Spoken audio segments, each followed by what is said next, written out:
네, 우리 옆 사람을 인사하겠습니다. 한 사람을 세웁시다. 이렇게 인사하겠습니다. 한 사람을 세웁시다. 네, 한 사람을 세웁시다. 오늘은 기도의 세 부대라는 제목으로 말씀을 나누려고 하는데요. 2023년도에 우리 교회가 새로운 믿음으로 성장하기를 소망하는 마음으로 이제 세 부대라고 하는 그 시리즈로 말씀을 이제 나누고 있습니다. 지난주에는 이제 말씀의 세 부대라고 하는 제목으로 하나님의 말씀을 우리가 어떻게 대해야 되는가, 또 우리가 어떻게 인식해야 되는가, 뭐 이 부분에 대해서 생각을 해봤습니다. 이제 성경을 대할 때, 하나님 말씀을 대할 때 우리가 경계해야 될 것은 뭐냐면요, 하나님 말씀을 종교적 행위, 그 성경을 읽고 묵상하는 것, 이것을 종교적 행위로 이해해서는 안 된다는 겁니다. 우리가 자꾸 이 종교적 행위로 연결하니까 성경을 언제 보냐면요, 예배할 때만 성경을 보게 되고요. 또 성경을 읽고 이해하는 것에 초점을 맞추는 것이 아니라 성경을 얼마나 가까이 하느냐, 또는 얼마나 많이 읽느냐, 뭐 이런 것에 초점을 맞출 수 있다는 거죠. 근데 성경은 바로 그런 종교적 행위로서 이해되는 것이 아니라 하나님과 나하고 관계 속에서 하나님을 알아가는 과정이라는 거죠. 그래서 우리가 성경을 대할 때 우리가 가져야 될 태도는 뭐냐면요, 바로 하나님과 동행하기 위해서 내가 어떻게 하면 하나님을 더 잘 알 수 있을까라고 하는 관점에서 우리는 성경을 바라봐야지 된다는 겁니다. 그래서 우리가 성경을 대할 때 여러 가지 뭐 태도가 있겠지만 중요한 태도는 뭐냐면요, 지난주에 얘기했던 거는 성경과 가까워져야 된다는 겁니다. 물리적으로, 시간적으로 가까워야 된다는 거죠. 그러니까 우리가 하나님을 알기를 원하는 하나님을 더 많이 알기를 원한다면 우리가 해야 될 일은 가까워지는 거죠. 많은 시간을 보내는 것이죠. 근데 우리가 하나님과 물론 24시간 같이 있다고 하지만 우리가 잘 못 느끼잖아요. 그리고 하나님은 우리한테 계속해서 당신이 누군지를 알려주시지만 우리가 그거를 잘 이해를 못 하잖아요. 근데 그거를 알 수 있는 방법은 뭐겠습니까? 성경에 써 있다는 거죠. 성경은 하나님께서 이게 내가 좋아하는 것이고 이게 나고 이게 내가 좋아하는 것은 어떤 것이고 내가 싫어하는 것은 어떤 것이고 내가 너희한테 원하는 것은 이것이야라고 하는 걸 구체적으로 가르쳐주고 있는 게 바로 성경이잖아요. 그러니까 하나님이 무엇을 좋아하시고 하나님이 무엇을 싫어하시고 하나님이 누구시고 하나님이 어떤 일을 행하시는 분인지를 알려면 성경을 가까이 해야지 된다는 거죠. 그렇기 때문에 우리가 성경을 물리적으로 가까이 있어야 된다는 겁니다. 그러니까 내가 있는 장소에 또 내가 그 성경을 바라보는 읽을 수 있는 시간, 이것이 정해져서 나한테 가까이 있어야 된다는 거죠. 또 다른 하나는 중요한 것은 성경을 읽을 때 우리가 실천하는 데 초점을 맞춰서 읽어야 된다는 겁니다. 그러니까 우리가 성경을 통해서 성경은 지식이잖아요. 알게 되는 거잖아요. 그러니까 아는 것에 초점을 맞추는 경우가 있습니다. 이해되면 우리는 성경 말씀이 나한테 들어왔다고 생각해요. 근데 성경 말씀은 이해된다고 해서 내 삶에 들어오는 건 아닙니다. 성경 말씀이 내 삶에 들어오는 것은 내가 성경 말씀을 실천할 때 되는 거예요. 그래서 진짜로 성경 말씀이 이해되려면 내가 머리로 하는 것이 아니라 실천을 통해서 내가 깨우치게 되는 겁니다. 근데 우리는 공부하는 걸 통해서 우리는 만족해요. 그리고 공부하는 것은 논리적으로 이해한다고 성경을 이해한다고 생각한다는 거죠. 근데 성경은 그걸 통해서 이해하는 것이 아니라 실천을 통해서 이해하는 거예요. 내가 도전을 통해서 이해하는 거라는 거죠. 우리가 성경 말씀이 와닿지 않잖아요. 왜 그렇습니까? 머릿속에만 있기 때문에 그렇습니다. 근데 내가 그것을 말씀을 따라 살려고 하면 그 성경 말씀이 내 삶으로 들어오게 되는 거고요. 내가 그것을 진짜로 이해하게 된다는 거예요. 그러니까 성경 말씀은 절대로 아는 것에 초점을 맞추어주는 것이 아니라요. 성경 말씀 내가 실천하는 것에 대해서 관점에서 우리가 접근을 해야지 된다는 거죠. 오늘은 이제 말씀에 의해서 기도에 대해서 생각을 해보려고 합니다. 기도와 말씀, 이것은 우리가 신앙생활하는 데 있어서 두 축이라고 할 수 있어요. 그러니까 말씀과 기도가 균형을 잡히게 잘 서 있어야지 우리가 건강하게 신앙 성장이 일어나게 됩니다. 그러니까 말씀만 있게 되면요, 기도가 없고 말씀만 있게 되면 신앙이 차가워지고요, 지식적이 되고 이성적이 됩니다. 그래서 하나님의 말씀을 알고 있지만 그 신앙이라고 하는 것은 그냥 객관적인 신앙밖에 되지 않아요. 근데 기도가 없게 되면 나와 하나님하고 관계 속에서 친밀함이 없다라는 거예요. 그래서 우리가 말씀하고 기도라고 하는 것이 두 개의 축으로 있어서 이것이 바로 잘 잡혀져 있어야지 내 신앙생활이 균형이 있게 될 수 있다는 거예요. 그래서 우리 신앙생활에 있어서 내가 항상 내가 잘 바르게 가고 있는가라고 하는 것을 보게 되려면 내가 말씀을 잘 붙잡고 있는가, 내 기도가 정상적으로 그리고 활발하게 이루어지고 있는가, 이 두 가지를 살펴봐야 된다는 거예요. 근데 문제는 크리스천들이 우리 기도하는 것에 대해서 굉장히 어려움을 겪는다는 겁니다. 뭐 어려운 건 여러 가지 있을 수 있겠지만요, 가장 근본적인 이유는 그 원인은 뭐냐면요, 바로 내가 내 기도하는 것에 대해서 확신 갖고 있지 못해요. 그래서 항상 기도하는 건 어려워요. 기도에 대해서 내가 자신 있게 얘기할 수가 없어요. 네. 기도는 되게 어렵게 생각이 된다는 거죠. 네. 그러니까 그러면 우리가 왜 기도에 대해서 내가 기도를 지금 잘하고 있는 건가라고 하는 확신, 또는 내가 무엇을 기도해야 할지 모르겠습니다라고 하는 그런 자꾸 의구심이 드는 이유는 뭐냐면요, 바로 우리가 기도할 때 가장 관심을 두고 있는 것이 응답이라고 하는 관점에서 기도를 바라보기 때문이에요. 그러니까 우리가 기도를 이해하는 기본적인 틀은 어떤 거냐면요, 인간이 하나님에게 간구하고 요청하는 겁니다. 그리고 하나님은 그 인간의 기도에 대해서 들어서 응답하는 식이에요.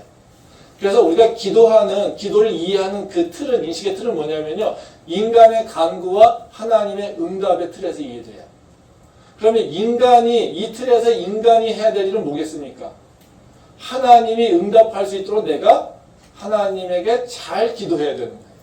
근데 우리는 잘이라고 하는 걸 잘 몰라요. 어떤 것이 잘 기도하는 것인지 잘 모른다는 거죠. 그래서 우리는 어떻게 합니까?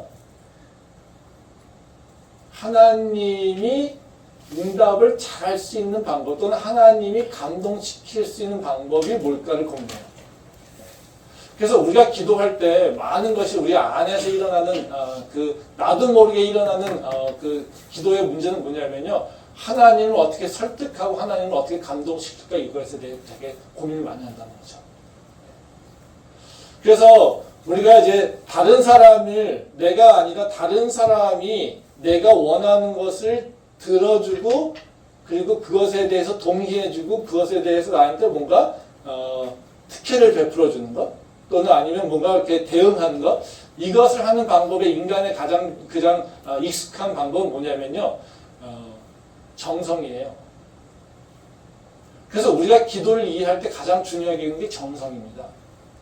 나를 헌신하고, 내가 고통을 당하고, 내가 참아내고, 그래서 다른 사람이 내 행동이나 내 모습에 대해서 감동하여서, 와, 너 이렇게 수고했구나, 열심히 했구나, 내가 너 마음을 알아, 그리고 내가 받아들일게, 이렇게 이해한다는 거죠.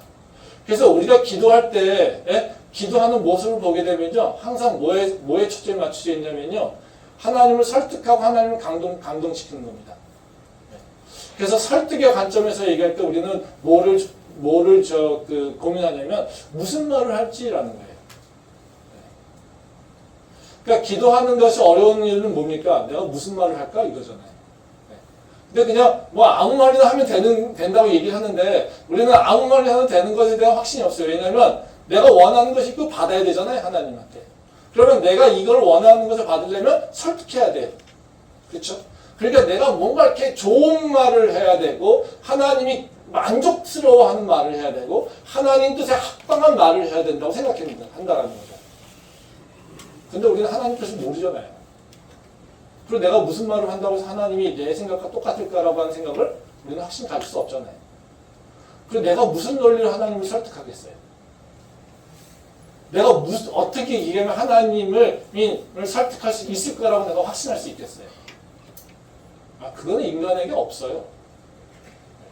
그러니까 우리는 그것을 하지 못한데도 불구하고 그렇게 해야 된다는 생각 때문에 우리는 열심히 무슨 말을 해야 되지? 어떻게 얘기해야 되지라고 하는 것을 관심 갖는다는 거죠. 근데 그게 잘 안 돼요. 그러니까 뭐합니까? 일종의 자해죠. 열심히 하는 거예요. 나 배고픈데도 기도했어요. 내가 뭔가 다 참아내고 기도했어요. 내가 40일 동안 내가 열심히 기도했어요. 내가 목청껏 기도했어요. 뭐요? 내가 이렇게 열심을 다해, 정성을 다해 기도했어요. 이거죠. 뭐 때문에요? 하나님이 내가 하는 노력을 통해서 하나님이 감동해야 되니까. 그렇잖아요. 우리가 사람을 감동시키려면 뭔가 좋은 걸 갖다 줘야 되고, 또 내가 이렇게 수고하고 있어요 라고 하는 것을 내가 보여줘야 되고, 그쵸? 그러니까 우리는 맨날 기도할 때 뭐만 생각합니까? 얼마나 나를 참아내고 얼마나 내가 수고하고 내가 얼마나 헌신하고 내가 얼마나 많은 노력을 하고 있는가 이거에 대해서 관심을 갖고 기도를 바라보고 있다는 거죠. 근데 한번 우리가 객관적으로 좀 생각해 봅시다. 우리 기도의 응답 중요한 얘기예요. 근데 하나님께서 우리의 기도를 듣고 응답하실 때 우리의 얼마나 말이 수려한지 우리의 말이 얼마나 논리적이고 설득적인지 그리고 우리가 얼마나 많은 노력과 정성을 들는지 이거를 바라보고 하나님께서 응답하실까요? 그런 믿음이 있으십니까? 하나님이 내가 정말 엄청난 정성을 다하면 하나님께서 나한테 응답하실 거야. 하나님 뜻이 아니지만 이런 확신이 있습니까? 없어요. 그리고 그렇게 그것이 중요한 요소가 아니에요. 내가 무슨 말을 하느냐, 내가 어떤 정성을 들이냐 별로 중요하지 않아요. 말씀 보도록 하겠습니다. 마태복음 6장 5절 말씀입니다. 또 너희는 기도할 때에 외식하는 자와 같이 하지 말라. 그들은 사람에게 보이려고 회당과 큰 거리 어귀에 서서 기도하기를 좋아하느니라. 내가 진실로 너희에게 이르노니 그들은 자기 상을 이미 받았느니라. 하나 더 보겠습니다. 마태복음 6장 8절 말씀입니다. 또 기도할 때에 이방인과 같이 중언부언하지 말라. 그들은 말을 많이 하여야 들으실 줄 생각하느니라. 이 말씀은 예수님이 기도에 대해서 잘못된 행동을 보여주고 있는 겁니다. 이제 첫 번째 6장 5절 말씀은 뭡니까? 외식하는 거라는 거죠. 외식한다는 건 뭐냐면 형식에 되게 치우치고 뭔가 이렇게 어떤 모습으로 하는가, 어떻게 정성을 들이는가, 뭐 이것에 대한 얘기예요. 그러니까 금식 기도하는 거, 뭐 시간에 따라서 기도하는 거, 내가 시간을 맞춰서 기도하는 거 이런 것들에 대한 그 유대인들, 바리새인들의 모습을 얘기하는 거예요. 그러니까 너 그럼 뭐 겉의 모습, 뭔가 너가 뭔가 노력을 대단히 하고 있어 이런 거 보이려고 하지 마. 이겁니다. 그럼 하나도 중요하지 않아. 하나님 그런 거 보는 거 아니야. 이렇게 얘기하신다는 거죠. 또 두 번째 얘기는 뭡니까? 그 8절 말씀에 보면요. 중언부언 하지 말라고 얘기합니다. 그 뒤에 뭐라고 하십니까? 그들은 말을 많이 하여 들으실 줄 안다. 그러니까 우리가 어떤 말로 어떻게 해석, 어떻게 논리를 전개해 나가면서 이야기를 해야 될지를 보고서 하나님께서 들으신다라고 생각한다는 거예요. 근데 하나님은 절대로 그렇게 하지 않으신다는 거예요. 이 말씀을 보면 뭡니까? 우리가 생각하는 무슨 말을 해야 될까라고 하는 그 고민 할 필요 있을까요? 별로 없어요. 그렇죠? 또 내가 얼마나 많은 노력과 정성을 들이는지 이거에 대해서 고민할 필요가 있을까요? 없어요. 왜? 또 괜히 내가 열심히 기도하고 있어 이것을 사람들 앞에 보일 정도로 엄청난 일을 하지 마. 이겁니다. 그렇죠? 근데 우리는요, 그거에 초점이 맞추셨어요. 그래서 무슨 말을 하지, 기도하려면? 어떻게 기도해야 되지? 무슨 수고, 무슨 헌신을 해야 되지? 이런 고민을 하고 있다는 거죠. 그러니까 우리가 잘못된 기도의 인식과 이해를 갖고 있으니까 우리는 자꾸 잘못된 방식으로 기도를 하려고 하고 또 그것이 될 수 없는 것이니까 우리는 자꾸 기도가 안 돼요. 기도가 힘들어요. 기도가 어려워요. 이걸로 기도를 포기하게 됩니다. 근데 우리가 신앙생활이 온전해지려면 아까 말씀드렸듯이 말씀뿐만 아니라 뭐요? 기도가 바로 서야 된다는 거죠. 우리 기도하는 생활이나 기도하는 모습이라든가 또 기도에 대한 인식이 분명히 바뀌어야 될 것입니다. 그래서 오늘 제가 나누려고 하는 말씀은요. 우리가 기도를 어떻게 이해해야 될 것인가, 즉 어떻게 인식해야 될 것인가, 그리고 기도할 때 우리는 어떤 태도를 가져야 될 것인가. 뭐 다는 얘기하지 못하겠지만 몇 가지 중요한 원칙들 3가지 정도만 생각을 좀 해보도록 하겠습니다. 이제 첫 번째로 우리가 기도를 어떻게 이해해야 될까, 어떻게 인식해야 될까 이 문제죠.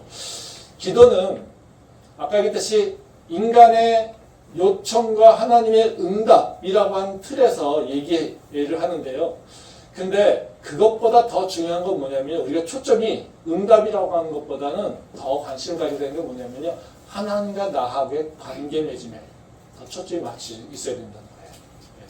그러니까 기도를 통해서 하나님께서 우리한테 진짜 이루시려고 하는 것은 다른 것이 아니라 하나님과 내가 관계 맺으려고 한다라고 하는 그것에 우리는 초점을 맞추고 있어야 된다는 거죠.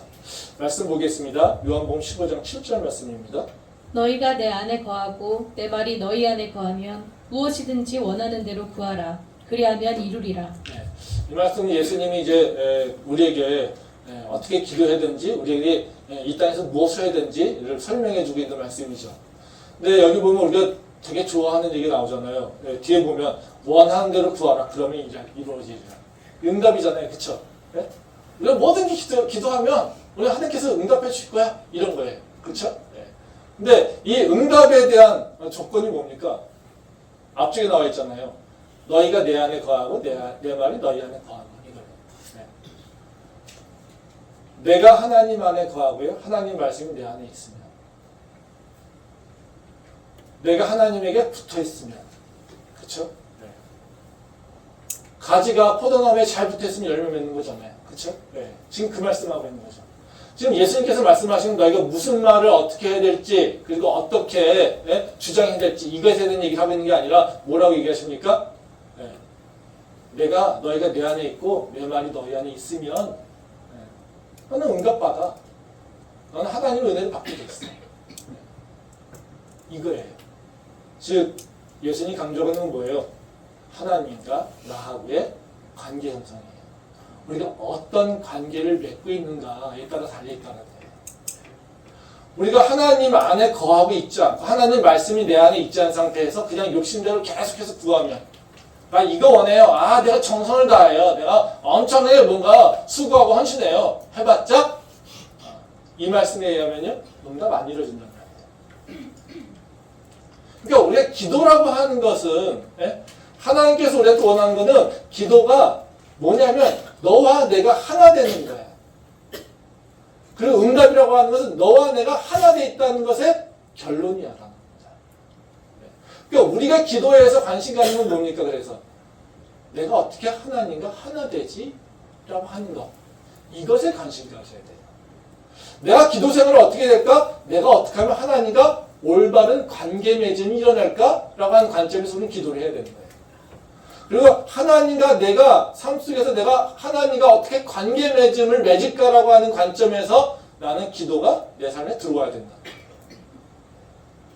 그래서 우리의 기도의 방식은 조금 다르게 이해되는 것이 무엇을 해야 될까라고 하는 고민보다는 내가 어떻게 하나님과 기도를 통해서 건강한 관계 맺음을 맺을까라는 거예요. 그래서 2023년도에는 우리 캠퍼스의 모든 성도님들이 바로 기도를 통해서 하나님과 새로운 관계 맺음이 있기를 원합니다. 더 끈끈한 관계 맺음으로 모든 것들이 응답되는 그런 삶을 체험할 수 있기를 소망합니다. 그러면 좀 더 구체적으로 우리가 어떻게 기도해야 되는가 그 행동에 대해서 좀 생각을 좀 해보도록 하겠습니다. 오늘은 세 가지에 대해서 생각해 보려고 하는데요. 첫 번째 우리가 기도에 대해서 훈련할 것이 있는데요. 뭐냐면요. 모든 일을 할 때 기도를 시작하는 훈련을 해야 돼요. 왜냐면요. 기도는 하나님에게 요청하는 것만이 아니라요. 기도는 하나님이 나의 주인 되심을 고백하는 내 신앙 고백이기 때문에 그렇습니다. 즉 기도라고 하는 것을요. 내가 하나님을 설득시키는 것으로 생각하는데요. 기도의 가장 첫 번째 중요한 일은 뭐냐면요. 내 믿음의 고백이에요. 그리고 내가 하나님 당신의 말씀대로 살겠습니다라고 하는 그 고백과 결단이에요. 이게 기도의 가장 중요한 요소라는 거죠. 말씀 한번 보도록 하겠습니다. 마태복음 6장 9절부터 10절 말씀입니다. 그러므로 너희는 이렇게 기도하라. 하늘에 계신 우리 아버지여, 이름이 거룩히 여김을 받으시오며 나라가 임하시오며 뜻이 하늘에서 이룬 것 같이 땅에서도 이루어지이다. 이 말씀은 우리가 잘 알고 있는 주기도문이죠. 주기도문의 구절을 보게 되면 뭐 다양하게 분석합니다. 세세하게 단어로 얘기하는데요. 주기도문을 근데 이렇게 크게 좀 틀에서 보게 되면요. 두 파트로 나눌 수가 있어요. 근데 두 파트 중에 오늘 지금 읽은 말씀 9절과 10절 말씀이 주기도문의 한 파트를 형성해요. 근데 이 특성은 뭐냐면요. 하늘과 땅이 연결되는 과정이라고 할 수 있어요. 지금 9절 말씀에 보면 뭐라고 나옵니까? 하늘로 시작해요.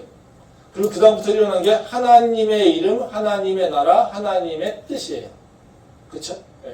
그러니까 하늘에 계신 하나님께서 하나님의 이름, 하나님의 나라, 하나님의 뜻, 예, 이것에 대해서 얘기를 하고 있는데요. 이것이 어디로 내려오는 겁니까? 마지막에 보면 땅으로 내려오는 거예요. 예. 그래서 처음에 하늘에서 시작해서 땅으로 연결돼요. 예. 그렇죠? 하늘에 뭐가 있습니까? 하나님의 이름이 있고요. 하나님의 나라가 있고요. 하나님의 뜻이 있어요. 근데 이것이 어디서 이루어져야 됩니까? 기도를 통해서 땅에서 이루어져야 되는 거예요. 그러니까 기도를 통해서 뭐가 이루어지는 거냐면 하나님의 뜻, 하나님의 이름, 하나님의 나라가 어디로 내려오는 거예요? 네, 땅으로 내려오는 거예요. 네, 그 연결시키는 것이 바로 기도라는 거예요. 그러면 우리가 이 위에 있는 것이 내한테 내려온다는 거잖아요. 그러면 우리가 생각하는 기도라고는 어때요? 반대죠. 우리는 내 생각, 내가 원하는 것, 내 뜻이 하나님한테 상달되어서 하나님이 움직여지는 거잖아요. 그렇죠? 근데 지금 주기도문은 어떤 겁니까? 구조가? 하늘에 있는 것이 땅에 내려와서 나한테 이루어지는 거예요. 방향이 거꾸로죠. 그렇죠? 네.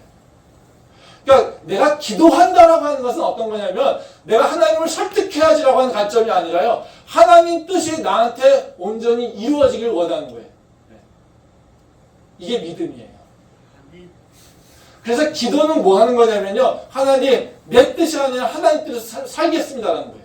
그리고 기도라고 하는 것은 뭐 하는 거냐면요. 내가 뜻을 하나님한테 강요해서 하나님이 움직이길 원하는 것이 아니라 내가 기도를 통해서 하나님 뜻이 내가 받아들일 수 있도록 하는 거예요. 여기서 우리가 기도가 어려운 거예요.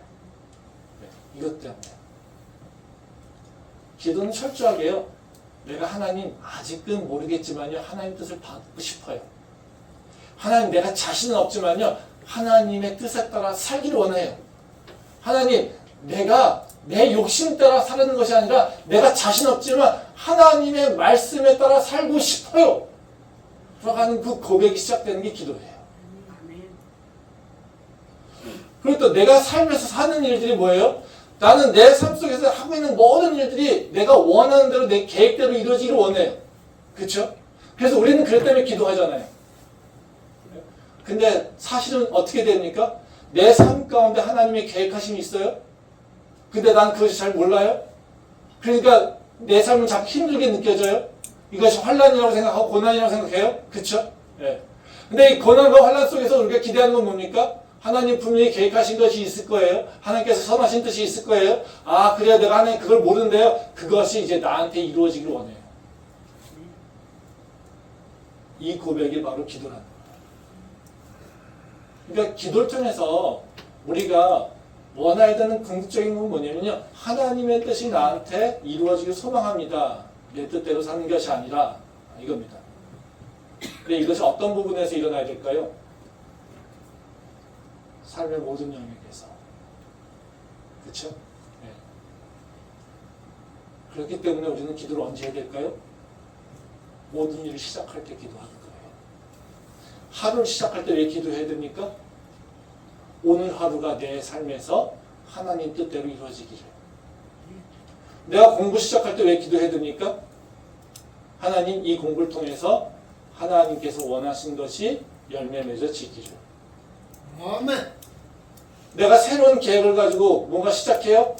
왜 기도를 시작해야 됩니까? 내가 계획하고 있지만 이 계획이 내 뜻대로 내 마음대로 이루어지는 것이 아니라 하나님의 계획과 하나님 인도하심에 따라서 이루어지길 소망하는 마음. 그래서 모든 일을 시작할 때 우리는 기도해야 돼요. 이것이 바로 우리가 해야 될 일이라는 거예요. 한번 생각해 보세요. 나는 지금 어떻게 기도하고 있습니까? 삶의 하루 시작할 때 오늘 하루가 하나님 뜻대로 내 삶에서 이루어지길 소망하는 마음으로 기도합니까? 잘 안 해요. 그렇죠.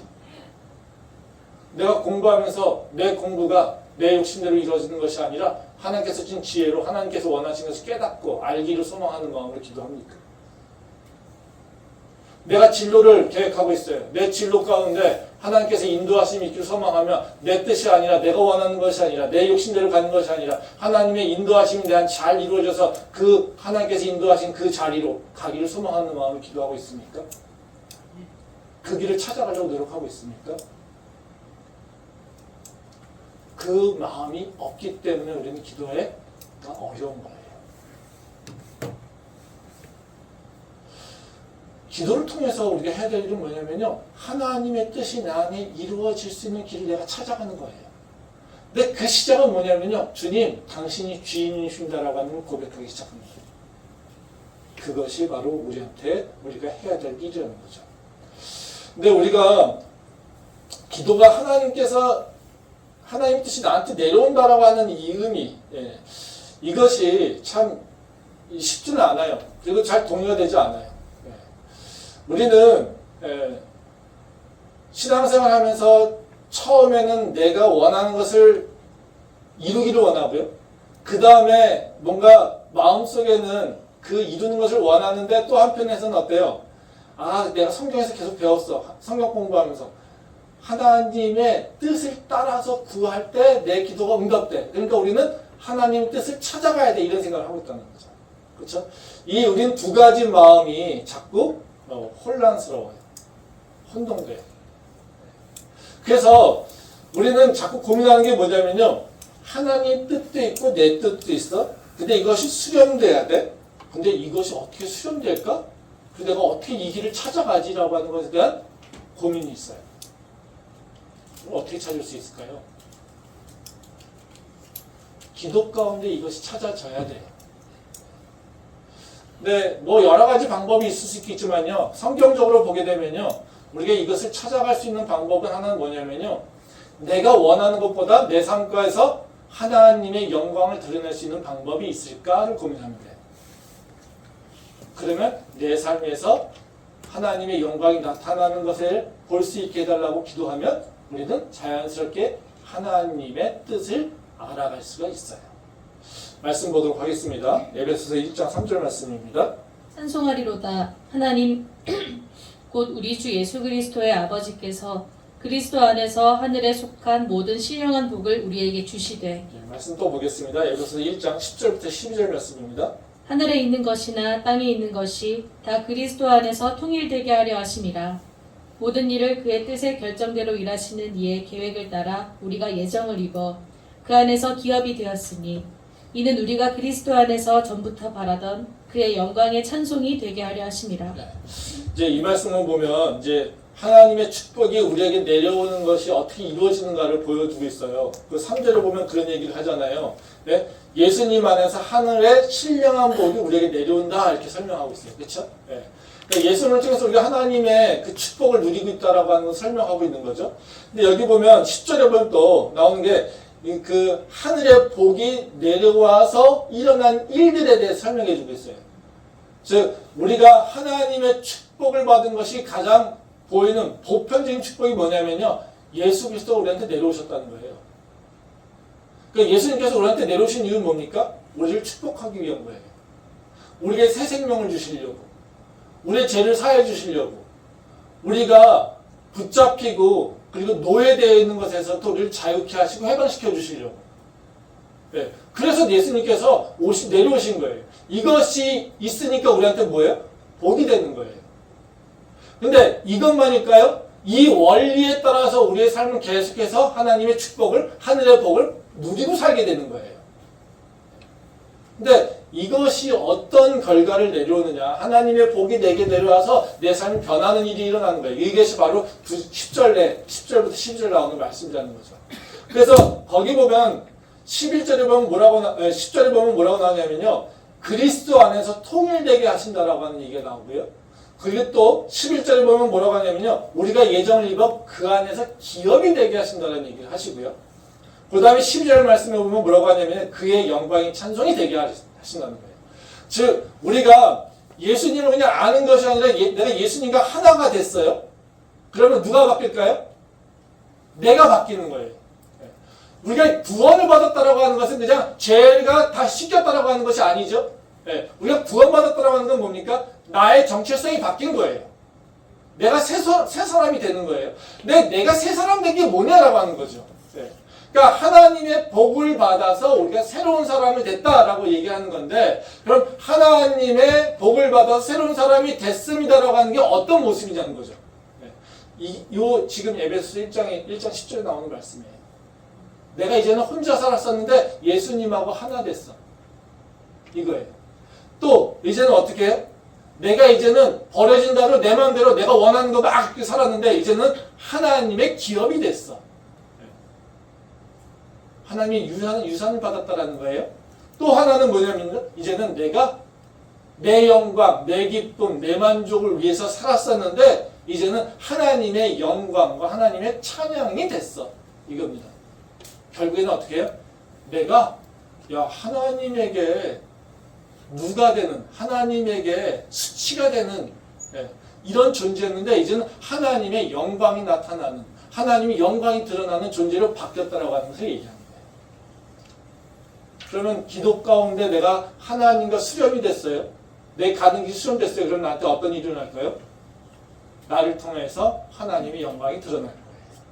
하나님의 살아계심이 드러날 거예요. 하나님의 능력이 드러날 거예요. 하나님의 인도하심이 드러날 거예요. 그렇죠? 우리가 누리는 축복, 환난, 이 모든 것이 다 어디에 있을까요? 어느 것이 목표이 있을까요? 나를 통하여서 하나님이 살아계심을 모든 사람에게 선포하기 위한 거예요. 우리가 고난받는 이유, 이 고난이 뭐 때문에요? 나를 통하여서 하나님이 하나님 되심을 드러내게 하시려고 하는 거예요. 그래서 고난을 통해서 내가 하나님을 모르고 있었는데 하나님을 알게 됐어요. 그리고 내가 하나님을 더 깊이 알게 됐어요. 그래서 또 고난이 오는 이유 중에 하나죠. 또 근데 그 고난을 끝나는 것이 아니라 그 고난도 극복해 하시고 나를 새 사람을 만들기 통해서 내가 하나님을 만남으로써 그 환난과 그것을 이겨내고 새로운 사람으로 바뀌었어요. 그걸 통해서 우리는요, 하나님이 살아계시고 나를 인도하신다는 것을 우리는 증언할 수 있게 돼 있어요. 아멘. 그 고난과 축복이라고 하는 건 그 모든 것들이 다 어디에 끝에 가면 뭡니까? 내가 하나님의 영광의 도구가 되고 내가 하나님을 찬양하는 도구가 되게 하신다는 거예요. 그러면 우리는 길을 찾아갈 때 어떻게 가면 됩니까? 마지막이 어디입니까? 지금 내 삶의 모습에서 하나님의 영광이 드러나게 하면 돼요. 내가 지금 이 상황에서 하나님의 찬송이 되게 하는 길이 뭘까라고 생각하면 돼요. 우리 삶 속에서 어려움이 있어요. 그럼 세상 사람들은 어떻게 삽니까? 근심하고 걱정하고 염려하고 안절부절 못해 살아요. 그럼 우리가 하나님 살아계심을 증언하려면 어떻게 되야 됩니까? 똑같이 맨날 염려하고 걱정하고 근심하고 나 어떻게 살지 이러고 살아요? 아니죠. 우리는 어떻게 해요? 주님의 뜻이 있겠지. 주님 내가 지금 뭘 해야 될까요? 내가 하나님의 자녀로서 하나님이 나를 지키시고 보호하신다라고 하는 그 사실을 내가 믿음으로 어떻게 드러낼 수 있을까요?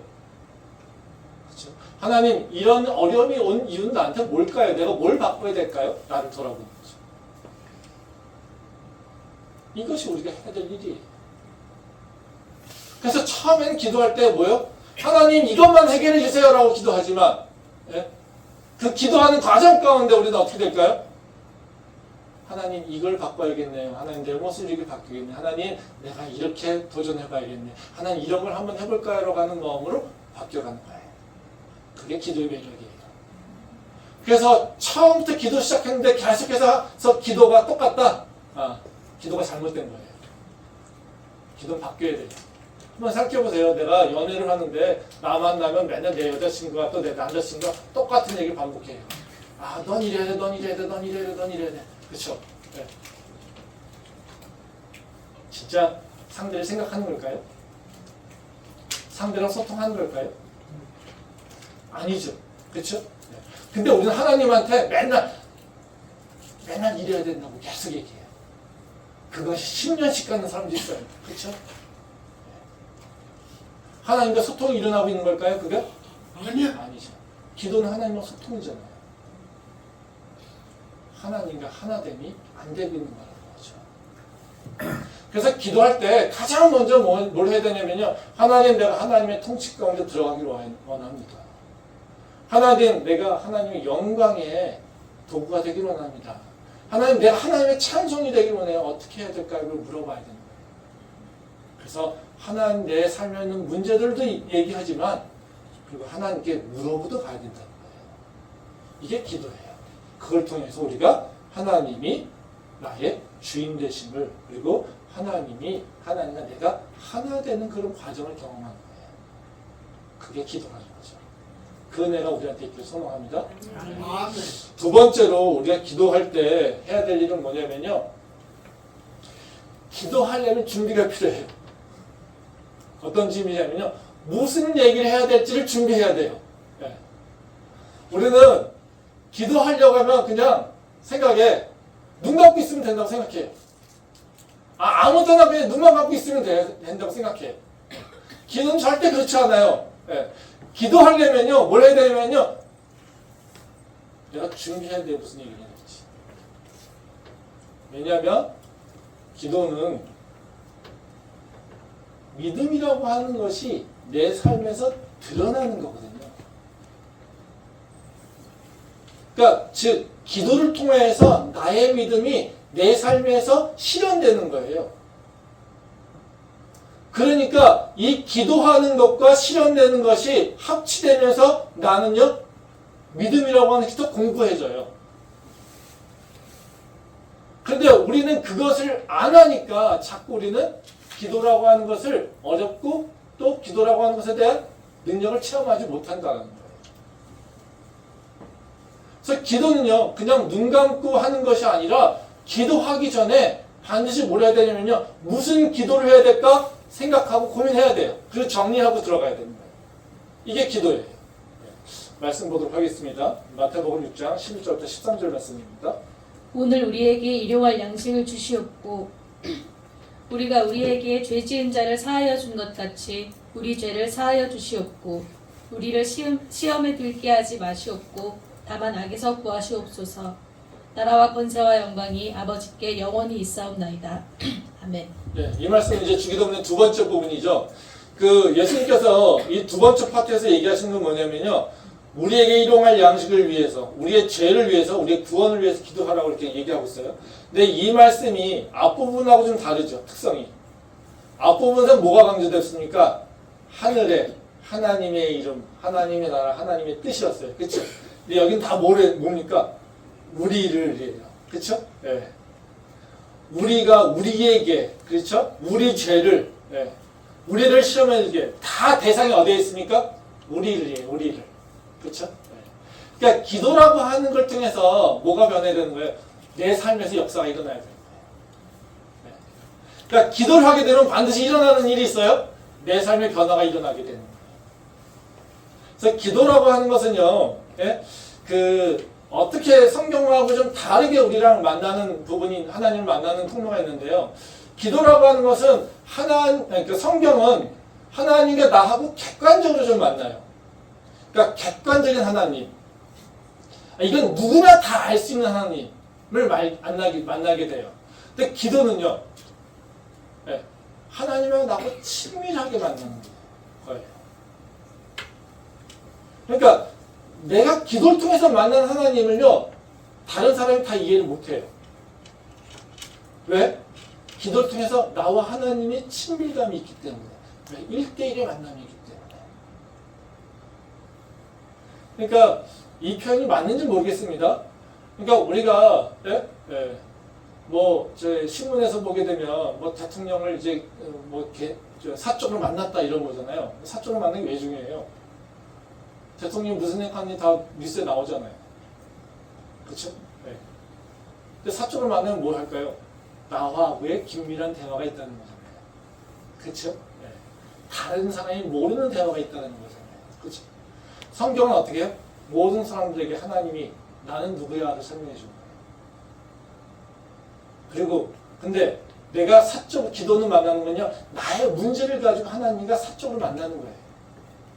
그거를 해결하는 것, 물론 하나님이 그 일을 해결하는 과정 가운데 분명히 어떻게 해요? 공적인 역할, 공적으로 드러낸 것이 내 안에 들어와요. 근데 그 공적인 것이 나하고는 내가 느끼기에는 다르게 느껴진다는 거예요. 왜? 이해도가 틀리죠. 이 과정 가운데 나하고 하나님이 더 깊은 관계가 된다는 거예요. 이거 보세요. 여기 보면 말씀이 일용할 양식이고요. 네? 내 죄고요. 그렇죠? 네. 내 구원의 문제잖아요. 시험의 문제잖아요. 이거는 모든 사람에게 다 달라요. 그렇죠? 네. 근데 이것들이 채워지는 거예요. 이 땅에서 많은 것들이, 필요한 것들이 채워지는 거예요. 이것을 통해서 어떻게 해요? 하나님이 나에게 어떻게 대하고 있는 것인지를 알게 된다는 거죠. 일용할 양식을 달라고 하는 기도에 대해서 이제 우리가 많이 이제 설교 듣는 내용 중에 하나가 뭐냐면요. 우리의 필요를 다 구해라. 이런 얘기입니다. 네. 우리의 필요를 다 구하면 돼. 네. 그러니까 뭐든지 너가 필요한 거 있으면 다 구해. 네. 그쵸? 네. 틀린 얘기 아니에요? 네. 또 그것뿐만 아니라 그러니까 너 필요한 거를 구체적으로 다 구해. 네. 이렇게 또 얘기하죠. 그래서 우리는 요 말씀 가지고 많은 경우에 얻게 되는 그 교훈들이, 우리가 기억나는 교훈들이 뭐냐면요. 뭐든지 네 필요한 거 구해. 그리고 뭐든지 그걸 구체적으로 구해. 그러면 하나님께서 그것대로 응답하실 거야. 뭐 이런 거예요. 뭐 이 말 틀리지 않습니다. 이 말씀 틀리지 않습니다. 필요한 거 다 구할 수 있어요. 그리고 필요한 거 모든 것이 다 구체적으로 구할 수 있다는 것이죠. 근데 우리가 왜 기도를 구체적으로 해야 될까요? 또 필요한 모든 것 다 그냥 다 얘기하면 될까요? 이 말씀에서 우리가 자꾸 이제 혼동하는 것이 뭐냐면, 우리는 구체적으로 하나하나 다 얘기하면 하나님께서 그 구체적인 걸 하나하나 세세하게 다 응답해 주실 거예요. 이런 믿음이 있어요. 그래서 우리는 구체화시켜요. 재밌는 얘기가 뭐냐면요. 여러분들, 우리 청년들 있으니까, 뭐 배우자에서 기도하라고 하잖아요. 그럼 배우자에서 쫙 기도하라고 어느 교회에서 이렇게 수련회 때 이렇게 시키기도 한대요. 네? 네. 그래서 어떤 배우자를 원하는가? 네. 그러면 어떤 사람은 20가지가 넘는다고 하더라고요.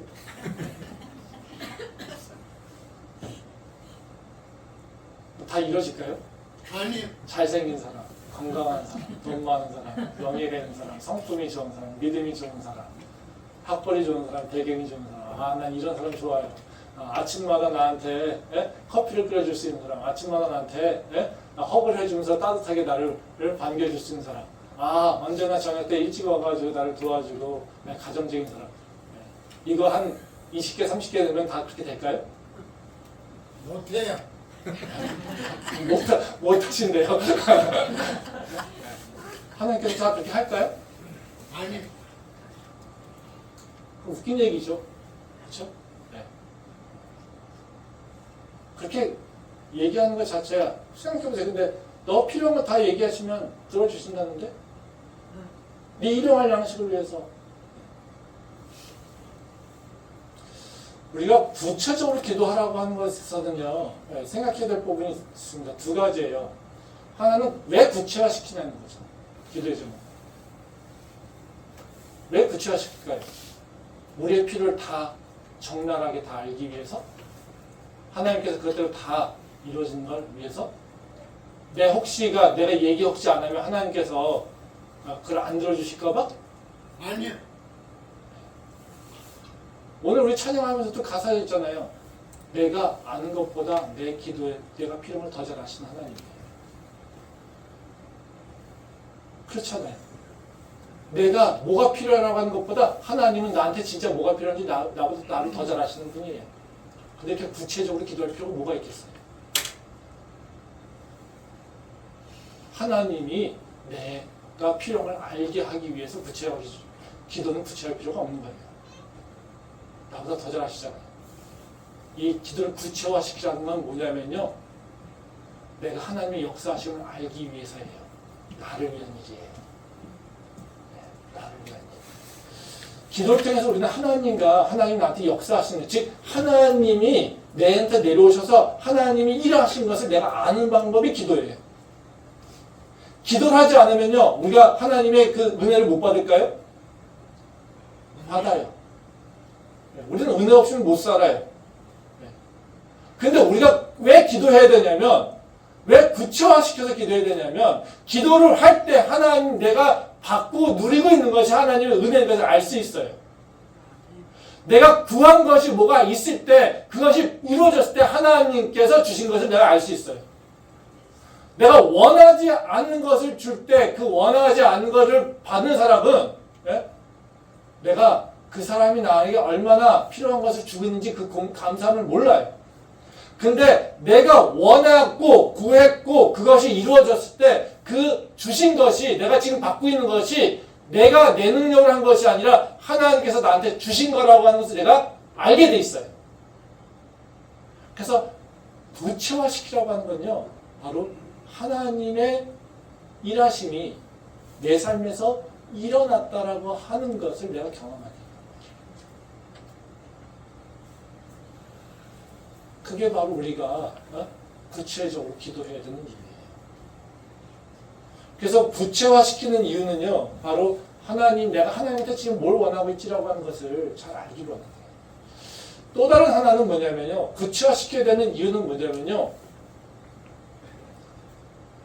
아까 얘기했듯이 하나님과 내가 소통을 통해서 수렴해 가야 되잖아요.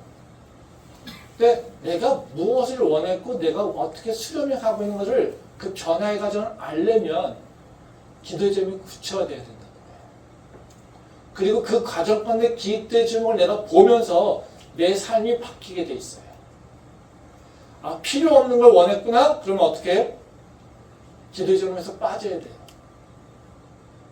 아, 내가 진짜 구해야 되지 못할 걸, 구해야 될 거를 놓쳤구나? 기도가 추가돼야 돼요. 그런 과정 가운데 뭐예요? 내가 하나님과 함께하는 삶으로 들어가게 되는 거고, 그 하나님이 내 삶에서 이루어지는 것을 매일같이 고백할 수 있게 하고, 하나님께 증언자로, 하나님의 증언자로 설 수 있다는 거예요. 그래서 기도의 제목은요, 계속해서 머물르는 것이 아니라 변해가야 되는 과정인데 그 변화되는 과정 속에서 우리는 무엇을 구해야 될지를 스스로 찾아야 되는 거예요. 내가 원하는 건데 그것이 바르지 않다라면 어떻게 됩니까? 그것이 바뀌어가야 되잖아요. 그 바뀌어갔을 때 일어나는 나한테 오는 유익은 뭐냐면요. 아, 내 모습이 이랬구나. 내 모습이 이렇게 부족했구나. 이런 걸 원했었네 라고 하는 것을 알게 되죠. 그러면서 나는요. 하나님의 뜻을 더 잘 알게 되는 과정이에요. 말씀 한번 보도록 하겠습니다. 야고보서 1장 5절 말씀입니다. 너희 중에 누구든지 지혜가 부족하거든 모든 사람에게 후히 주시고 꾸짖지 아니하시는 하나님께 구하라. 그리하면 주시리라. 말씀 하나 더 보겠습니다. 야고보서 4장 2절부터 3절 말씀입니다. 너희는 욕심을 내어도 얻지 못하여 살인하며 시기하여도 능히 취하지 못함으로 다투고 싸우는도다. 너희가 얻지 못함은 구하지 아니하기 때문이요 구하여도 받지 못함은 정욕으로 쓰려고 잘못 구하기 때문이라. 여기 보면 이제 그 기도에 대한 말씀을 얘기해 주겠는데요. 이제 성도들이 기도에 대해서 오해되는 말씀이 사실 이 두 개의 말씀입니다. 이 첫 번째 야고보서 1장 5절 말씀은 어떤 거냐면요. 뭐라고 하십니까? 모든 사람에게 후히 주시고 꾸짖지 아니하시는 하나님께 구하라. 이건 무슨 얘기예요? 모든 걸 다 원해, 다 구해라고 하는 거잖아요. 그렇죠? 근데 이 말씀 들어보게 되면 어때요? 우리는 뭐든지 구할 수 있어요. 내 배우자에 대해서 수십 개, 수백 가지 조건을 다 얘기할 수 있어요. 이게 맞는 거겠습니까? 아니겠죠. 성경도 그렇게 얘기하고 있어요. 야고보서 4장 2절 3절 말씀에 뭐라고 합니까? 너희가 구해도 수십 개, 수백 가지 구해도 너 응답 못 받아. 왠 줄 알아? 네가 욕심에 따라 구하기 때문에. 이겁니다. 우리가 기도하는 소망들이 어떤 게 있냐면요. 내 욕심이 있어요. 근데 또 한편은요. 우리가 하나님의 뜻을 구하는 것도 있어요. 근데 이걸 구분해야 돼요. 그래서 뭘로 바뀌어야 됩니까? 하나님 뜻을 이렇게 수렴해 가야 돼요. 이건 자꾸 없어지게 되는 거고요. 수렴해 가야 되는 과정이에요. 그러면 우리가 이거를 수렴해 가는 과정을 내가 알아야 돼요. 그래서 결국엔 기도를 통해서 뭐예요? 나와 하나님의 관계가 하나됨을 경험하는 거예요. 이게 우리한테 해야 될 기도라는 거죠. 그러면 우리가 하나님한테 기도해야 될 때 먼저 뭘 해야 됩니까? 하나님 나 이게 잘 모르겠는데 내 모습이 어떤 거예요? 다 이런 거 원해요. 쫙 기도하는 거예요. 그러면 기도하다 보면 어떻게 될까요? 아 이런 기도 내가 유치하구나 빼버려요. 아 이런 기도는 더 잘하겠는데 몰라가는 거죠. 그렇죠? 네. 이 과정 속에서 어떻게 해요? 내 모습이 바뀌어가는 거예요. 기도는 절대로 내가 뭔가 원하는 것을 받는 것, 이것이 아니라 기도를 통해서 뭐가 받게 되는 겁니까? 내가 바뀌는 거예요. 그러니까 내가 바뀌려면 내 모습을 볼 수 있어야 되는 거고요. 하나님께서 역사하신 걸 볼 수 있어야 돼요. 그럼 뭐가 있어야 돼요? 기록이 있어야 돼요. 그러니까 기도는 눈 감고 그냥 하는 게 아니에요. 기도하기 전에 준비해야 돼. 우리가 친구를 만나도, 예? 또 누가 우리 상사를 만나고 우리 윗사람을 만날 때 그냥 만납니까? 아니잖아요. 아젠다가 있잖아요. 예. 그리고 그 아젠다를 통해서 이런저런 얘기를 하면서 우리가 수렴해 가잖아요. 근데 하나님한테 기도할 때는 뭘 얘기해야 될지 몰라요. 준비 안 하고요. 하나님 그냥 왔어요. 뭔 얘기 할까요? 아, 나 기도해야 되는데 눈 감고 있으면 기도가 될 것 같아요. 아니, 안 돼요. 예. 친구를 만나보세요. 아무 생각 없이 가면은 친구랑 할 얘기가 있는지. 그쵸? 할 얘기가 없잖아요. 근데 하나님한테 눈 감고 혼자서 기도해야 되는데 내가 아무런 준비를 안 했어요. 그럼 기도할 말이 생길까요? 아니에요. 써야 돼요. 예. 나올 수가 없는 얘기예요. 근데 우리는 맨날 같이 아무것도 안 하다가 그냥 아무 생각 없이 와가지고 아무런 고민도 안 하다가 하나님 한 번도 생각 안 하다가 뒤에 예배 와가지고 딱 앉아가지고 눈 감으면 기도가 철철철철 나와야 된다고 생각해요. 그 나오면 이상한 거예요. 그거 나오면 이상한 얘기입니다. 그 사람 제정신이 아닌 거죠. 그 나오는 거는요, 머리에서 나오는 게 아니에요. 그냥 육에서 나오는 거죠. 입에서 나오는 거죠. 그건 말이 아니에요.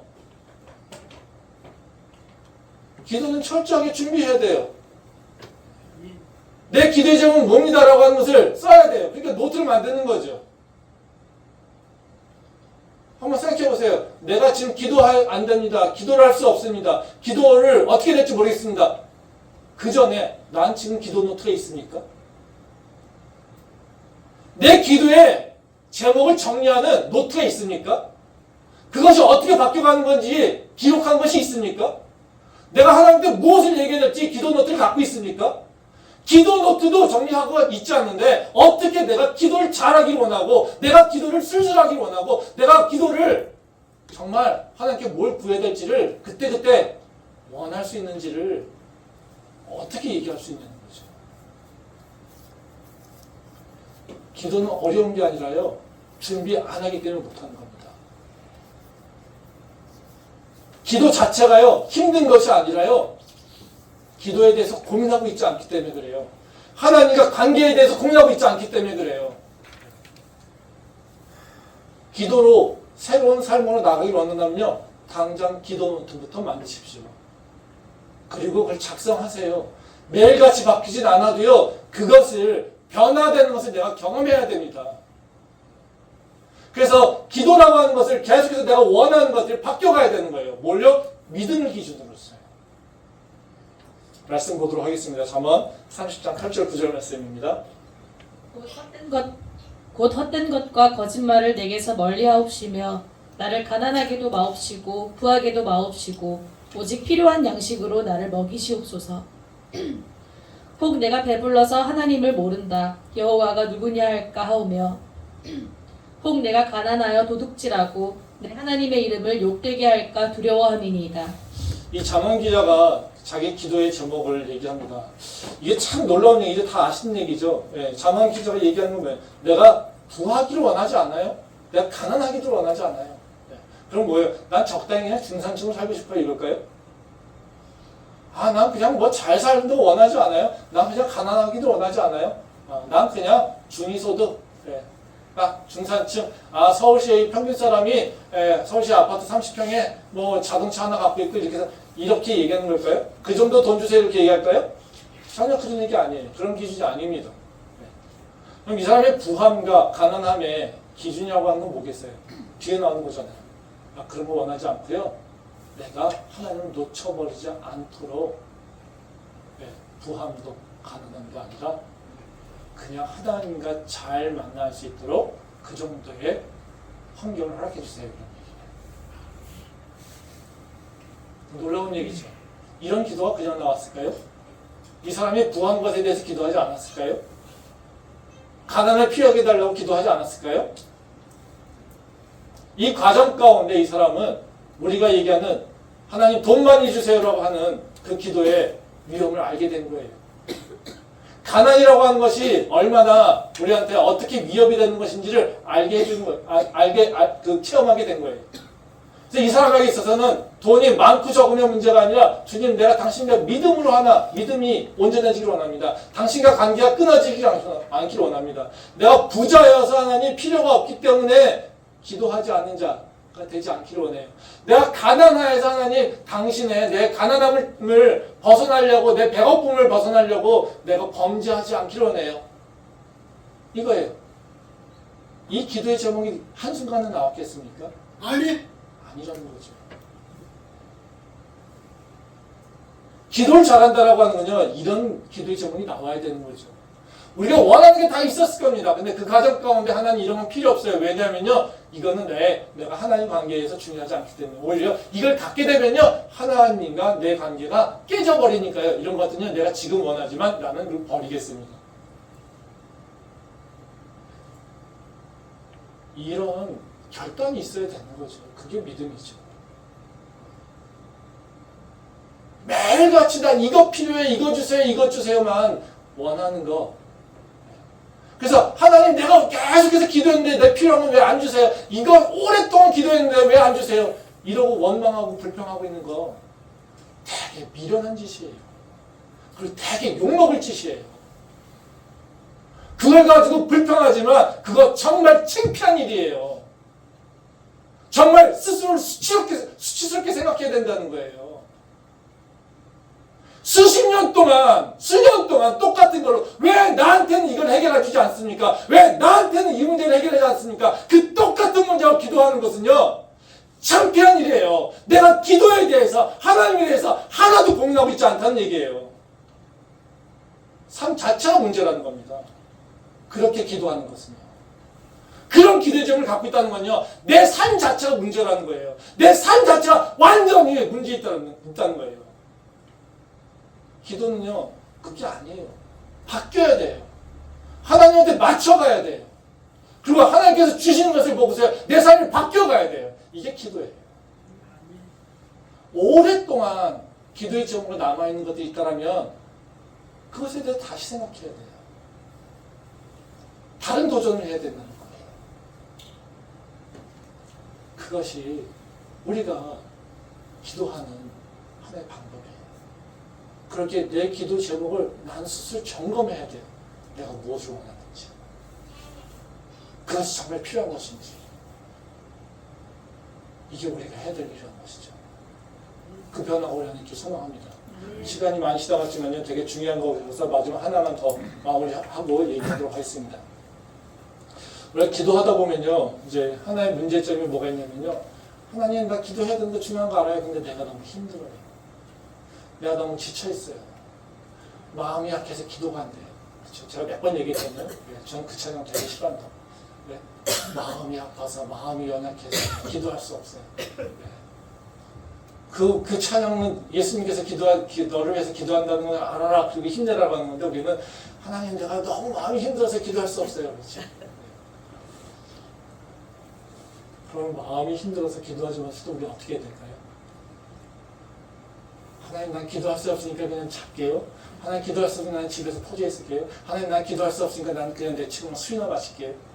하나님, 난 기도할 수 없으니까 나는 오늘 TV나 보고 있을게요. 그러면 예수님이 당신께서 나를 위해서 기도하세요. 그럼 나한테 새로운 삶이 일어나겠죠? No. 하나님, 난 지금 너무 힘들고 지쳐있어요. 난 그래서 기도할 수 없어요. 그러니까요, 나 그냥 이러고 쉬고 있으면요, 내가 새 힘이 일어나면 기도할게요. 새 힘이 일어날까요? 못 일어나요. 안 일어나요. 일어날 수 없죠. 그럼 그럴 때 어떻게 해야 됩니까? 공동체하고 함께 기도해야 되는 거예요. 그래서 기도는요, 공동체에 정기적으로 기도하는 모임이 있어야 돼요. 혼자 기도하는 게 아니라 공동체에 정기적으로 함께 기도하는 것에 참여해야 되는 거예요. 말씀 보도록 하겠습니다. 야고보서 4장 14절부터 18절 말씀입니다. 너희 중에 병든 자가 있느냐? 그는 교회의 장로들을 청할 것이요 그들은 주의 이름으로 기름을 바르며 그를 위하여 기도할지니라. 믿음의 기도는 병든 자를 구원하리니 주께서 그를 일으키시리라. 혹시 죄를 범하였을지라도 사하심을 받으리라. 그러므로 너희 죄를 서로 고백하며 병이 낫기를 위하여 서로 기도하라. 의인의 간구는 역사하는 힘이 큼이니라. 엘리야는 우리와 성정이 같은 사람이로되 그가 비가 오지 않기를 간절히 기도한즉 3년 6개월 동안 땅에 비가 오지 아니하고 다시 기도하니 하늘이 비를 주고 땅이 열매를 맺었느니라. 이 말씀은 우리한테 이제 많이 들어오는 얘기가 너가 아프냐? 그러면 교회 장로를 청해서 기도해.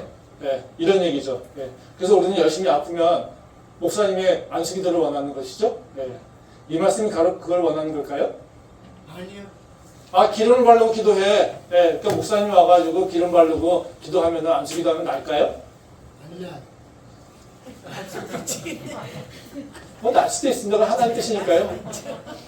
날짜 안 날지는 저도 모르겠습니다. 근데 이 말씀의 핵심은 뭐냐는 거죠. 왜 이런 얘기를 했냐는 거죠. 예, 여기서 우리가 아프면 기름 바르고 기도해. 이거를 원하는 거냐는 거죠. 이 말씀은 사실 지금 시대에는 적용하기 어려워요. 그리고 이렇게 적용하면 이게 이단됩니다. 네. 잘못하면요. 뭐 이단 된다는 것이 아니라 이거를 동의하는 사람이 있고 동의하지 않는 사람들이 있으니까요. 네. 그럼 이 말씀이 바로 그냥 기름 바르고 기도해라? 아니죠. 왜 병든 자를 할 때 왜 장로를 청해야 되겠습니까? 우리가 병들어서 아프면 기도할 수 없죠. 근데 기도의 가장 핵심은 뭡니까? 믿음이에요. 근데 믿음이 내가 온전하지 않으면요. 기도할 수도 없고요. 믿음 없이 기도하면요. 응답도 안 일어난대요. 그렇죠? 근데 내가 믿음이 연약해요. 그래서 기도가 안 돼요. 그럼요? 믿음 있는 놈한테 도움받으라는 거예요. 네. 여기 보면 뭐라고 그 뒤에 설명이 나오죠. 부연 설명이. 엘리야가 있을 때 엘리야가 야 얼마나 능력이 있었니? 네. 엘리야 시대에 얻는 겁니까? 네. 아합이라고 하는 존재. 네? 이세벨이라고 하는 엄청난 존재. 그래서 바알을 섬기는 자들이 판을 치고 있을 때 이스라엘 백성들이 아무도 하나님을 찾지 않습니다. 하나님에 대해서 잃어버립니다. 하나님의 능력을 모릅니다. 네. 근데 하나님께서 어떻게 하십니까? 엘리야를 통해서 역사하십니다. 이스라엘 백성들이 하나님을 알기 전에 하나님 다 잃어버렸어요. 하나님께 기도하지 않았어요. 기도하지 못한다고 했어요. 하나님 능력 없다고 얘기했어요. 기도해봤자 아무 소용이 없다고 얘기했어요. 근데요, 하나님은 엘리야를 통해서, 엘리야 기도를 통해서 역사하셨어요. 이겁니다. 엘리야가 왜 그러면, 왜 그런 역사를 일으킬 수 있었습니까? 엘리야는 믿음이 있었어요. 그거 하나뿐이에요. 엘리야는 믿음을 가지고 기도했어요. 엘리야는 담대하게 기도했어요. 그런 기도할 수 있는 능력이 있는 사람이었어요. 그러니까 아무도 믿지 못하고 아무도 두려워서 기도할 자리에 나가지 못하고 기도할 자리에 나갈 수 없다라고 사람들이 생각하고 있을 때 엘리야가 할 수 있었던 거는 나 믿음이 있어. 하나님이 하실 거라고 믿어. 그리고 내가 그걸 담대하게 그들과 싸워서 나갈 수 있는 그런 믿음이 있어 라고 하는 거예요. 그래서 그가 기도하니까 누가 은혜를 받습니까? 엘리야가요? 아니요. 이스라엘 백성들이 은혜 받는 거예요. 엘리야는 누구의 역할입니까? 지금 장로의 역할을 하고 있는 거예요. 우리가 기도하는 것이 힘들 때, 우리가 믿음이 연약해서 기도할 수 없을 때, 그렇게 주저앉아 있으면 믿음이 생깁니까? 아니에요. 계속해서 나락으로 떨어지죠. 근데 그때 우리가 해야 될 일은 뭡니까? 믿음이 있는 자에게 손을 내미는 거예요. 내가 믿음이 연약해요. 내가 힘들어요. 나를 좀 도와주세요. 라고 손을 내미는 거예요. 당신이 믿음 주니까 그 믿음을 나한테 좀 도와주세요. 라고 하는 거예요. 그래서 지금 우리가 기도하기 힘들 때는 공동체하고 함께 하는 거예요. 기도 혼자 하는 게 얼마나 어렵습니까? 한번 여러분 생각해 보십시오. 집에서 얼마나 기도합니까? 혼자서 기도할 때 몇 분이나 하실 수 있습니까? 혼자 기도할 때 얼마나 부르짖으면서 기도할 수 있습니까? 혼자서 기도할 때 얼마나 집중해서 기도할 수 있습니까? 혼자서 기도할 때 무슨 말씀을 기억하면서 기도하십니까? 이 목사인 저도 혼자 기도할 때 힘들어요. 근데 혼자서 기도하는 걸로 충분하다고요? 혼자서 기도한다고 내가 지금 세임을 얻을 수 있을 거라고요? 아니요. 절대 그렇지 않아요. 요새 교회 분위기는요, 다 지식을 원하죠. 알는 걸 원하죠. 그래서 우리는 성경 말씀 공부할 때만 목사님이 필요하고 성경 말씀 공부할 때만 믿음 좋은 사람이 필요하고 지식 있는 사람이 필요하다고 생각해요. 좋은 책이 필요하고요. 그래서 공동체에서 찾는 거는 성경 말씀이에요. 근데 공동체에서 찾는 건요, 성경 말씀뿐만 아니라요, 영적인 능력이고요, 믿음의 온도예요. 내가 믿음이 차가워질 때 나의 영을 따뜻하게 해줄 수 있는 영적으로 살아있는 사람이 필요한 거예요. 아멘. 내가 기도하지 못할 때 함께 손잡고 기도할 수 있는 사람, 그걸 통해서 내가 그의 믿음으로 힘을 얻는 것, 이것이 공동체가 해야 될 일이에요. 전 우리 교회에 안타까운 부분이 하나 있어요. 기도하지 않아요. 한번 생각해 보세요. 제가 지난주에 얘기했지만 주일 설교 하나로 일주일 살아갈 수 있어요? 못하잖아요. 우리가 주일날 와서 혼자 기도한 시간, 끼케 2, 3분 기도한다고 그 기도로 살아갈 수 있어요? 못 살아요. 못 살잖아요. 그래서 맨날 하는 얘기 뭡니까? 힘들어요. 지쳐있어요. 기도하는데 너무 힘들어서 기도할 수 없어요. 근데 예배 안 나와요. 기도에. 금요 기도회가 있어요. 중보 기도가 있어요. 안 해요. 굉장히 힘들대요.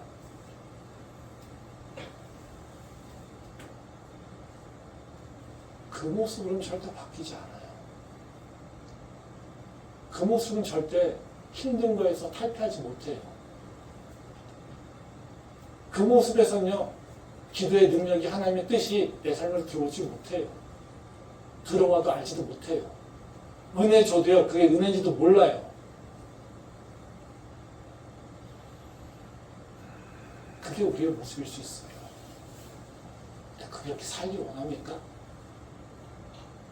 아니잖아요. 두세 사람이 모여서 기도하는 거. 그래서 내가 믿음이 연약할 때 더 믿음이 있는 사람한테 의지해서 기도하는 거. 내가 힘이 들 때 다른 사람이 믿음에 충만할 때 그렇게 힘이 되는 사람이 기도하는 거. 혹시 내가 근데 믿음은 좋은데 지금 우리 교회 성도들 가운데 연약해서 기도하지 못할 때 내 믿음이, 내 열정이, 내 믿음의 열심이 그들에게 새로운 에너지를 줄 수 있도록 하는 거. 이것이에요.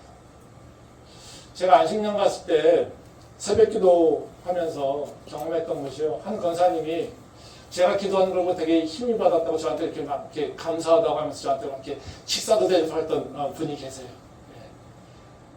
제가 안식년 갔을 때 그 교회 갔더니 새벽 기도를 갔는데 되게 답답하더라고요. 그래서 저도 제가 그 답답할 땐 사실 영이 눌려있으면 답답하거든요. 그걸 뚫고 나가려면 힘을 써야 돼요. 싸워야 돼요. 소리를 내야 되고 정말 그 전투하듯이 싸워야 돼요. 제가 안식년 갔을 때 그 교회에서 기도할 때 되게 답답함을 느꼈어요. 그래서 눌리는 게 있었어요. 그래서 제가 새벽 기도에 가서 기도하면서 정말 오랜만에 방언으로 소리치면서 기도한 적이 있어요. 근데 저는 제가 살려고 그렇게 기도했더니요. 함께 있었던 권사님이 당신 기도 때, 그땐 제가 목사인지도 모르고 있었던 분인데요. 당신 기도 때문에 내가 기도가 되더라. 저한테 얘기해 주더라고요. 그래서 너무 고마웠다고.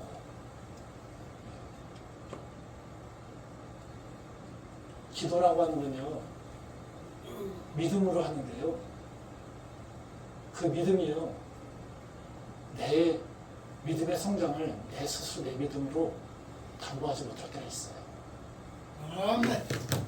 그때는요, 믿음이 합혀져야 돼요. 믿음이 연합돼야 돼요. 작은 믿음들이 모여서요, 큰 믿음으로 나갈 수 있는 힘이 있어야 돼요. 그게 우리가 기도로 세상을 뚫고 나갈 수 있는 길이에요. 아멘. 그래서 병든 자가 믿음이 있겠습니까? 없어요. 없죠. 지치죠. 낭망하죠. 더 늘어지죠. 그러니까 네가 기도하지 못하잖아. 네가 아파서 기도하지 못하잖아. 그러니까 믿음 있는 장로를 초청해. 그리고 새로운 힘을 받아. 이겁니다. 저는 우리 교회가 함께 기도하는 교회 되기 원합니다. 내가 믿음이 있을 때는 그 믿음을 다른 사람들에게 나눠주길 소망합니다. 아멘. 내가 믿음이 연약할 때는 믿음 더 좋은 사람에게 또 힘을 받기를 원합니다. 아멘. 그것이 우리가 얘기하는 영적 공동체입니다. 2023년도에는 우리 교회 캠퍼스 인예배가 바로 이런 함께 기도함으로 함께 살아가는 그리고 함께 영적으로 충만한 그런 교회 될 수 있기를 소망합니다. 아멘. 기도하겠습니다.